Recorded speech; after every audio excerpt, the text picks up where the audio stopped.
Well, it's April the 23rd, 2022. And like we get a kind of an update on what's happening. I'm going to first start off with the situation in the Ukraine war and some developments there and kind of a little bit of assessment. Okay, so right now it looks like the Russians have pretty much secured the area around this Azovstal steel mill, and inside in the basements of this facility are the remainders of the Azov battalion unit and some foreign fighters and a whole bunch of Ukrainian Marines and civilians that are taking shelter there. So it's kind of a siege type situation. Putin the other day decided to call off the plan to storm the thing, I guess presumably because they don't want to chew up yet another one of his special force units that would have to go in there to try to deal with it. And in fact, a much lower capable unit could probably secure the area, and they're going to have to occupy the town anyhow, or else they won't be holding it. So more or less, I guess this is an efficient idea. I've heard that some bombardment is restored. The thing about this is that in the Soviet Union days, that they had a bit more robust civil defense program than the U.S. had, and actually constructed a fair number of bomb shelters designed to protect against blast effects of nuclear war. The ultimate effectiveness of what good that would have been to save the population, I'll not get into here, but the point is they did construct these shelters, and apparently this was one of the sites that they had for an evacuation site. So that's why it's so resistant to the bombardment that most buildings are not able to withstand, plus the fact it is a steel mill, so it's kind of heavy. So for the moment, I think the people are there, and that's that. So Mariupol is pretty much under control from the Russian point of view. On the other hand, we have to say the Ukrainians have scored a major victory in saving their capital city and the western region of their country. It's considered safe enough now that even the British embassy is returning to Kyiv. So you have a major victory on the one hand for the Ukrainians in the past few weeks, and on the other hand, the eastern Donbas area is now under attack. The big offensive that's been avoided has been underway for the last few days. And looking at the maps that I can see on news sources such as Sky News and other news sources, and sometimes on Fox, the coverage hasn't been that good, in my opinion. But from what I'm seeing, it looks like there hasn't been that many major advances by the Russians. They've taken over some smaller villages, and there's been a whole bunch of speculation about the subject. So, at any rate, that's kind of for the moment. I sort of have the idea that Colonel General Donakov, who's the new overall commander there, the butcher of Syria, I guess you'd call him, may not be in the spirit of a Rommel or a Zhukov or Guderian, but more of a classic grinding type commander. He may be using tactics that are closer to World War I than they would be to, let's say, World War II maneuver warfare. We'll see. There's been some commentary about that subject. At any rate, if you like these videos, please subscribe, give me a like. You can ring the bell for notifications, and of course, comments are appreciated. And thanks to all who have subscribed, by the way. I appreciate you. So this is kind of what's going on here. It looks like you have to understand that some of the best of the Ukrainian army is actually deployed in that eastern region and has been for some time, and they're heavily dug in, and so it's been kind of a trench warfare thing for years over there anyhow, since 2014, I guess, and so it looks like maybe we don't know yet, and there's always a question about what the condition the Russian army's in. I keep hearing these what to me seem very high casualty figures, which seem just it seems to be too high for an army that hasn't been decisively defeated, like surrounded and crushed. I mean, and that is not what happened in the Kyiv battle. They obviously failed to take it, and after suffering a certain amount of attrition and failure to be able to move forward, given the strength of the Ukrainian defense and the horrendous terrain around there from an offender's point of view, they just decided to give up on it, and they seemed to successfully withdraw back into Belarus and into Russia and regrouped. So the idea that something like 60,000 casualties have actually been incurred seemed to me to be too high. I've heard talks like the Pentagon's now saying that there are more Ukrainian tanks in Ukraine than there are Russian tanks, which may indicate that perhaps Russia's maintaining some reserves. Hard to know there.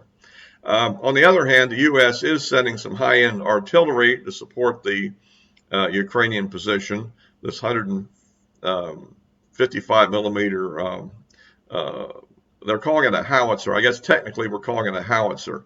I mean, it's a howitzer that actually verges on being a gun. I mean, the characteristics, mortar, howitzer, gun, with the gun being a long-barreled thing. This is longer barreled than your typical World War II howitzer, let's put it that way. It has pretty good range, too. So, the first group was 18, which is like a battalion set, roughly. And now I think another, 4 sets are being sent. So this is something a little more than a division artillery group, like about 5/3 of one, I guess you'd say. So that is a significant amount of additional artillery, although I'm not sure it will be decisive. It will certainly be helpful. They're also sending some new drone that we've ginned up, apparently.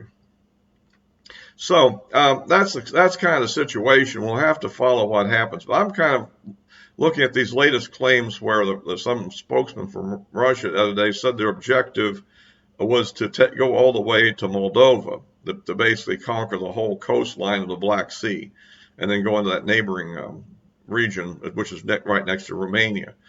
And I'm kind of wondering, is this real or is this more Russian deception? I mean, it seems deception. I mean, after all, I think we agree the one thing about the Russians, they put out a lot of lies, right? And so, to me, it doesn't make a lot of sense that would really be what they're going to do. Because already the real issue, it seems to me like, given that it doesn't seem like they have any real chance of conquering all of Ukraine at this point, trying to extend the lines they have to hold along that coastline as well as the areas in Donbas seems to be too much. I mean, after all, the Ukrainian army is being resupplied with the armaments from the West, U.S. and other NATO countries. The more the Russians spread themselves thin, the more likely an effective counterattack will occur. So it would seem to me like they need to sort of concentrate their forces in an area where they can put up a solid defense line and basically allow the Ukrainians, if they're determined to run the Russians out of the country, to grind themselves down in a battle. So therefore, I'm thinking they really probably aren't really going to try to do that. Yeah, next week maybe they will, and I'll look like I'm wrong, but it just doesn't make sense to me from a tactical point of view.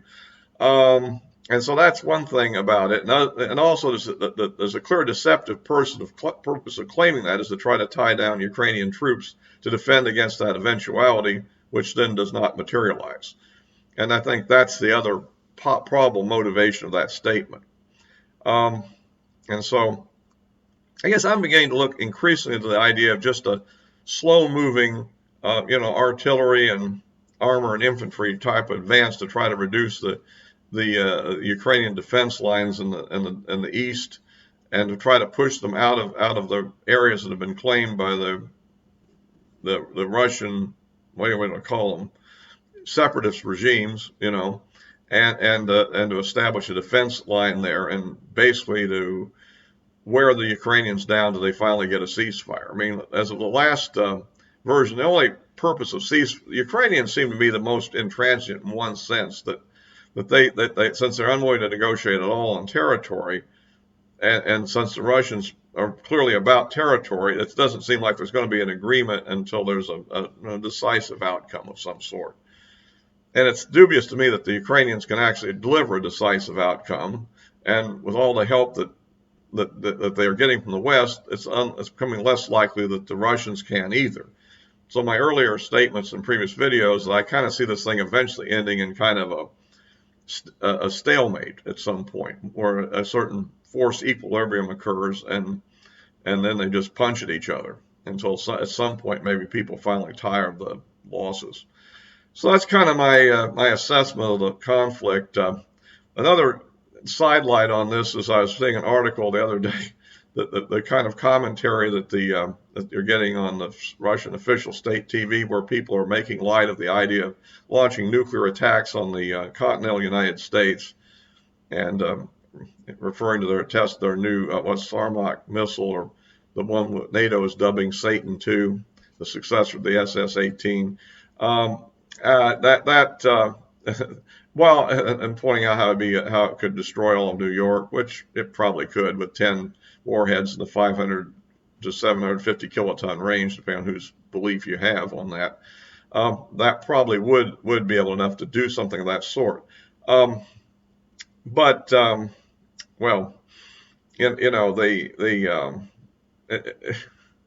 I don't think that's a very likely development. Actually, those particular missiles, if you look at them correctly, I'm really digressing here, but are really designed to go after our own ICBM forces. If you look at the numbers, they match almost exactly the layout of our ICBM forces, of 400 Minutemen in separate silos, one warhead each. The missiles could carry roughly 460 total warheads, and we had 450 at the time that level was picked, by the way.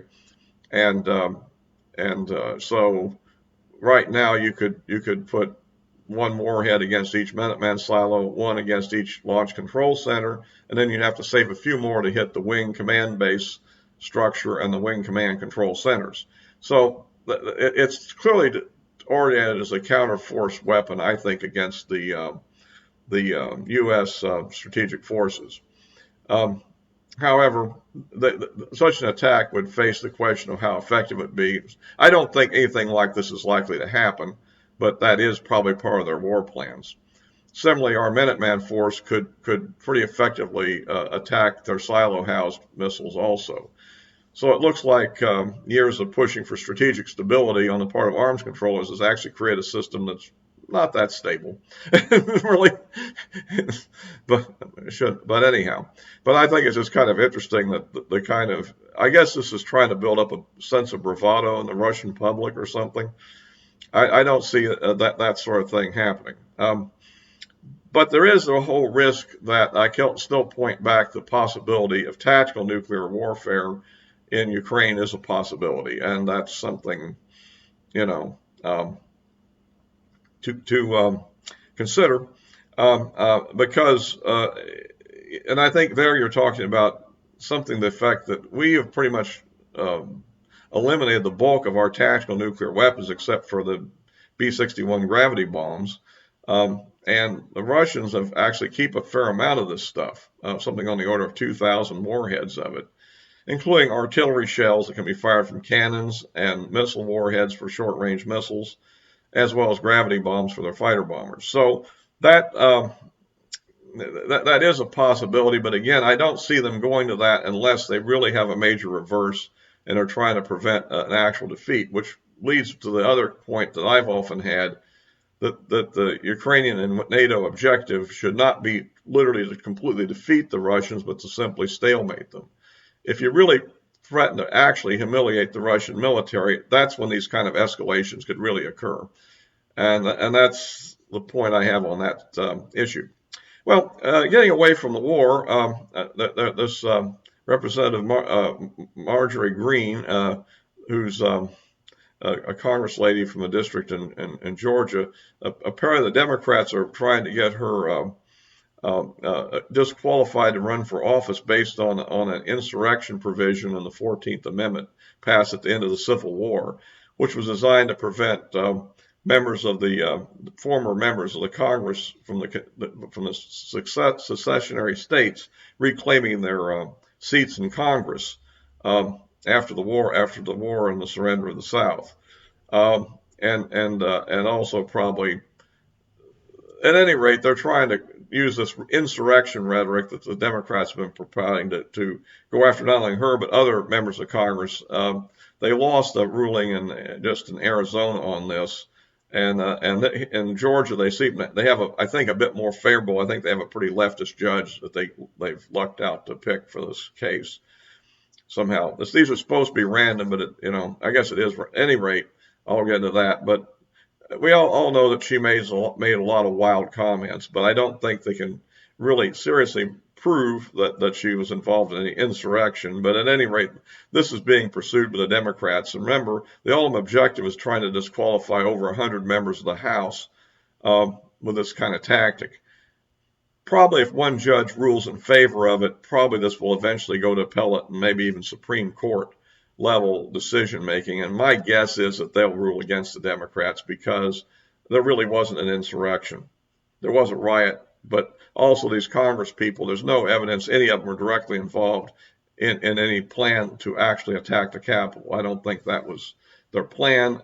And so I think the whole idea is a big overreach. But anyway, I thought I'd mention that before I close this video. And so, at any rate, we just kind of hang in there. And my addresses of my various social media accounts are in the description below. And we'll wrap this video up for now.